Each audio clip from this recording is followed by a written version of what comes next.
Hamas की बात को मैं आगे से कंटिन्यू करना चाहूँगा कि फॉर एग्जांपल जिस तरह हमास कह रहे हैं ना कि हम लोग म्यूज़िक सुनते थे रात भी दिन रात भी, मैं भी खुद ऐसे ही था।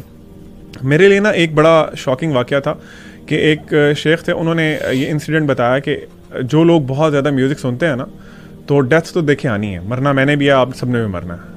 डेथ के वक्त आप सल्लल्लाहु अलैहि वसल्लम की एक हदीस है कि जो इंसान इन्नमल अमालु बिल ख़वातीम, यानी हमारे जो अमाल है ना वो जब ख़त्म होंगे ना उस हिसाब से जज किया जाएगा। यानी इसका मतलब ये है कि अगर मैं म्यूज़िक सुनते सुनते रात को मर जाता तो क़यामत वाले दिन जब मैं उठाया जाता ना, सब लोगों को अपनी अपनी पड़ी होती, मैं तब भी म्यूज़िक हेड बैंगिंग चल रही होती मेरी तब भी। तो हमारी यूथ को ना एटलीस्ट थोड़ा सा ये सोचना चाहिए कि देखें मौत से कोई भी नहीं फरार हो सका। पूरी कायनात में ना कोई भी इंसान या कोई भी इवन फरिश्ते जिन्नात कोई भी मखलूक मौत से नहीं भाग सकती। तो we should prepare for it. आपको एक स्कॉलर का वाक़या मैं आपको बताने लगा हूँ। एक there was an old guy, वो ना अपने डेथ बेड पे थे, तो लोगों ने ना कोई सिंगर था, अरेबिक सिंगर था या थी, उसका एक सॉन्ग्स लगाए हुए थे, बहुत बीमार हैं, अबाउट टू डाई। एक स्कॉलर आते हैं, वो कहते हैं अल्लाह का खौफ करो, ये बंदा मर रहा है और तुम यहाँ पे गाने सुना रहे हो उसको। तो उन्होंने कहा चेंज करो जिस तरह हमारा ट्रेडिशन है ना कि जब जहाँ पे हमने अपनी मर्जी से दीन घुसाना होता है, हम दुकान सुबह खोलते हैं, हम 1 घंटा कुरान की तिलावत लगा के समझ कुछ नहीं आ रहा, बस वो एक ट्रेडिशनल एक फॉर्मेलिटी पूरी कर रहे हैं। तो उन्होंने भी फ़ौरन से ना चलो जी एक कैसेट निकाल के कुरान की कैसेट डाल दो। वो डाली तो जो बंदा अपने डेथ बेड पे था वो कहता है बंद करो, ये क्या लगा दिया तुमने मुझे, वापस वही लगाओ, वही गाना वापस लगाओ। एंड लिटरली वो गाना दोबारा लगाया गया और उसकी रूह परवास कर।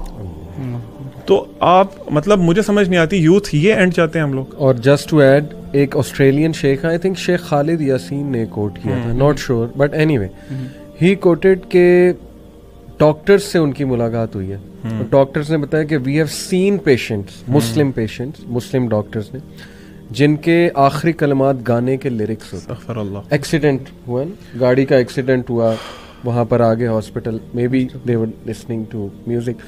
तो अल्लाह माफ़ करे, देखें कलमा आएगा ही तब जब may be you have fulfilled the conditions of कलमा। बाकी अल्लाह की रहमत जिसको चाहे माफ़ कर दे, इसमें को हम होप भी दिलाते हैं। ऐसा नहीं कि हम बहुत ज़्यादा होपलेस कर रहे हैं, लेकिन यू शुड नो कि the way you live will decide how you die. ये तो बहुत बेसिक सी बात है। तो एक बात और ऐड कर दूं, हमास आपने जो अपना एक्सपीरियंस बताया, एक स्टूडेंट, फीमेल स्टूडेंट हमारी क्लास में एक आती थी, बहुत आज से 4-1 साल पहले की बात है। She was into music a lot, in fact so much कि वो म्यूज़िक पे डिग्री कर रही थी कहीं बाहर से, और उनकी कोई दोस्त उन्हें लेकर आई थी हमारे पास। उन्होंने मुझसे सवाल किया म्यूज़िक के ऊपर। मैंने कहा आप कुरान सुना करें। Do you know what she said, and I appreciated कि you are being honest. She said कि मुझे कुरान सुन के नहीं वो फील आती जो आप जो म्यूजिक से आती है, नहीं आती, सीधी सी बात। बल्कि यहाँ तक सख्त अल्फाज जो आपने कहे कि मुझे तो कुरान खटकता है, अल्लाह माफ़ करे। तो उस वक्त अल्लाह ने ही ना मेरे जहन में एक लॉजिक थोड़ी सी डाल दी अल्लाह की तरफ से। मैंने कहा कि इट्स ओके, बिकॉज जब आप बीमार हो ना, टाइफॉइड हो, तो ज़बान का टेस्ट लॉस्ट हो जाता है। तो आपको ना पेस्ट्री अच्छी लगेगी, ना केक अच्छी लगेगी, वो चीज़ अच्छी नहीं लगेगी आपको, क्योंकि अभी वो टेस्ट नहीं बना। बिल्कुल। जब बीमारी दूर होगी दवाई से थोड़ी, तो इंशाल्लाह you will start loving all the food. उस बीमारी में आपको फूड अच्छा नहीं लगेगा। तो it worked, kind of worked for her. मुझे नहीं पता क्या फिर आगे हुआ, लेकिन एनीवे उस टाइम अल्लाह ने डाला। तो वही बात है कि जिस स्टेट में आप हैं, हम अपने आप को देख लें। हम जिस स्टेट में थे, बल्कि मैं आपको वो कोट भी कर देता हूँ, एक बड़ी फेमस किताब है, किताब का नाम बड़ा फजूल है, learn the art of not giving a dash, anyway, लेकिन ये बड़ी मशहूर हुई। तो उसमें एक चैप्टर है Newton's third law of emotion.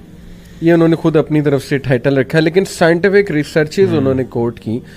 Chapter का एंड में नीचे टैग लाइन है कि your identity will stay your identity until a new experience acts against it। जब तक आप उस जोन में है ना, और आपने कोई और नई चीज एक्सपीरियंस नहीं की, आप उसी को डिफेंड किए जाएंगे। आपके लिए वही दुनिया नहीं ये हम भी यही कहते थे। तबलीगी जमात आती थी, नहीं जी ये तो म्यूजिक है, हम कहते थे लो जी इन्हें क्या पता, इन्होंने तो सुना ही नहीं कभी, इनको क्या पता मेटल क्या एनर्जी देता है, क्या ड्राइव देता है। तो ये रिसर्चेज यही है कि आप कम से कम एक्सपीरियंस तो करो जी। अच्छा, मैं एक अपने दोस्त के एक्सपीरियंस शेयर करूँगा। मतलब उसने मुझसे सवाल किया था कि यार आप, कोई इंसान सॉन्ग सुनता है, चले वो कुरान भी सुन रहा है और साथ साथ सॉन्ग भी सुन रहा है, क्यों आप जज कर रहे हैं किसी को? उसकी पर्सनल चॉइस है। कोई डांस करना चाहता है, वो नमाजें पूरी कर रहा है, आप क्यों उसको जज कर रहे हैं? हो सकता है उसके दिल में आपसे बेहतर ईमान हो। सही।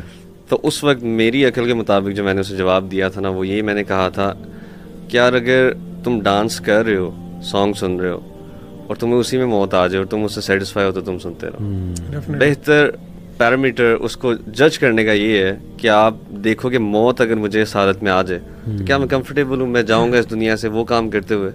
उसके बाद वलीद भाई इसके अलावा ना मैं एक स्कॉलर को सुन रहा था, उन्होंने एग्जांपल दी। उन्होंने कहा कि देखें आप जिस तरह आपने बताया कि वो डांस कर रहे हैं, आप किसी भी गुनाह में इन्वॉल्व हैं, अल्लाह के नबी सल्लल्लाहु अलैहि वसल्लम आ जाते हैं, इमेजिन करें, थिंक फॉर अ मोमेंट, तो क्या आप उनको शो कर सकते हैं कि आप जो कर रहे थे? देखें इस एलिमेंट से ना उनका भी रेप्यूटेशन हो जाती है, जो समा और इस तरह की जो जिसको एक इस्लामिक एलिमेंट टच देते हैं म्यूज़िक को।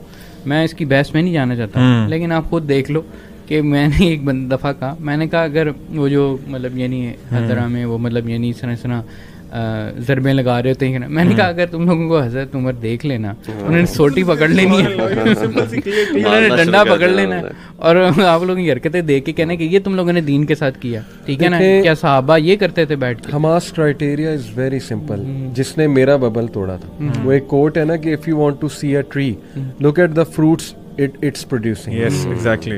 Musicians, Sufi music की मिसाल ले, how much is it helping themselves? Most musician, बल्कि most मैं कहूँगा 90% they are into girls, they are into affairs, they are into haram stuff, they are into drugs. इनके अंदर पीडोफिलिया भी बहुत, पीडोफिलिया वो तो फिर बहुत ही रॉक स्टार के अंदर बकायदा ये फिनोमेना उन्होंने काफ़ी नोटिस किया। They are into depression, they like to wake up at night. हर उल्टा काम उसमें इन्वॉल्व है। मुझे खुद एक म्यूजिशियन, बहुत मशहूर म्यूजिशियन, उन्होंने छोड़ा था म्यूज़िक, फिर दोबारा चले गए, एनीवे नाम नहीं लूँगा, उन्होंने खुद मुझे बताया था, मैं उनके साथ बैठा हुआ था, उन्होंने कहा यार what hit me was that कि सारा काम रात को होता है और हमें अजीब सी फीलिंग आती थी, जैमिंग भी रात को हो रही है, मतलब लिरिक्स रात को डिसेंड हो रहे हैं, ये उनके अल्फाज थे बकायदा। मैं बकायदा ना वो एक बैंड था, मैं उसका नाम नहीं लूँगा, उनके लिरिसिस्ट कहते थे कि मुझे नहीं पता कि मेरे ऊपर क्या तारी हो जाता था, और मतलब यानी जब मैं होल्ड करता था ना तो इस तरह करके वो लिरिक्स आते थे कि मैं I am not the author of those lyrics, ठीक है ना, और वो लिटरली शैतान का एलिमेंट होता था। अच्छा एक और सॉरी मैं बात कर रहा हूँ कि वाकई में जो आपकी बात में ही मैं ऐड करना चाह रहा हूँ कि आप जो जानता है अंदर से, जो म्यूज़िक इंडस्ट्री को जानता है, हमारे पास वो बंदे आए हुए हैं, हमने भी उनसे भी मुलाकात की है, वो आपको बताएंगे कि अंदर ही क्या है, ठीक है ना इनकी हरकतें सीधी होती हैं, ठीक है ना डिप्रेशन के शिकार होते हैं, और उसमें एक्सट्रीम किस्म का ईवल एलिमेंट। एक और चीज़ ऐड कर लें, इनमें कंपटीशन, कट थ्रोट कंपटीशन की वजह से बैक बाइटिंग मैंने खुद देखा है, बैंड्स हमने भी बनाने की कोशिश की और एक दूसरे से उस लेवल की नफरत के अगले का डाउनफॉल जो है ना उसके लिए साजिशें करना, ये वो कल्चर है। बिल्कुल, क्योंकि इसमें मॉरल्स तो है ही नहीं ना, म्यूजिक या सॉन्ग्स में कौन से मॉरल्स सिखाते हैं? तो जब मॉरल्स ही नहीं है, उनके अपने मॉरल्स नहीं है, तो फिर वो जो मर्जी करें। और वही कहें कि ये वो अपेरेंटली कई दफा आपको मॉरल लगते हैं कि जी क्योंकि लिरिक्स बड़े मॉरल हैं, ये वो अंदर से उनकी लाइफ जाके देखते, हसद करने लग जाना। कई सिंगर्स हैं उनका मर्डर हो जाता है, ये जो अभी बता भी रहे थे, वी डोंट नो, मर्डर के पीछे मे बी हसद की एक वो रीजन है पूरी।